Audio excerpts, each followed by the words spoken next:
The impact that taking part in the food challenge had on us was that it really made us think about seasonal foods and eating seasonally, and it made shopping much more fun. We were very fortunate in that because we had the allotment, we had a lot of help, and Brian, who's head of the allotment over in Brockenhurst here, helped us to grow beans, which was to me a bit of a mystery, and he demystified it all and it was great. But the most fun of all was actually eating our own produce, and the children were particularly much more adventurous about eating food that they'd grown themselves rather than eating the food that I just presented to them. I don't think that they had quite connected that the things that you buy in the shop are the things that you grow in the ground and how that all works.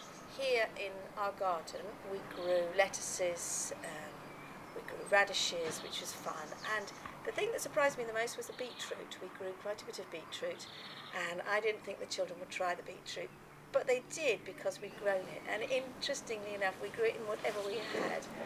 One of the things that we had was an old toilet, which I know doesn't sound much fun, but we did clean it out first, and we grew quite a big crop of beetroot in the old toilet, which was fun.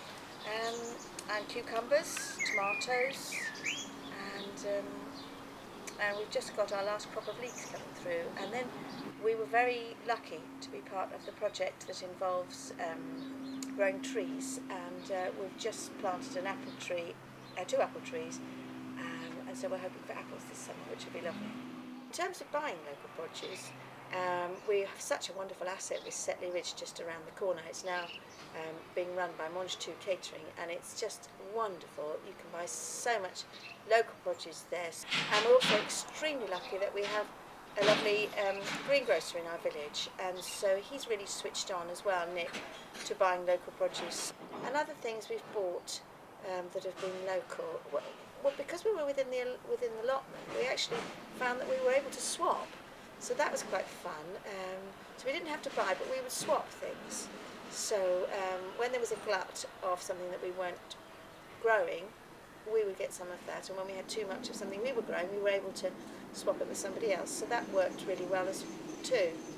And then because we run our business here, the bed and breakfast, we're tapped into quite a few other people, like Al's Barn, who produce food locally, and Mr. Cleal, who's got a lovely jam business, and honey, and really, to be honest, we live quite simply in the first place, so that's really quite the range of what we were buying. Oh, and local bread, of course.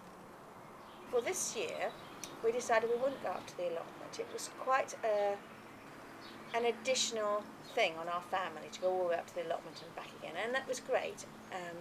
But this year we've got more commitments. The children have got more football, more horse riding, more commitments of all different sorts, sizes, descriptions. So we're not going to fit in the allotment this year.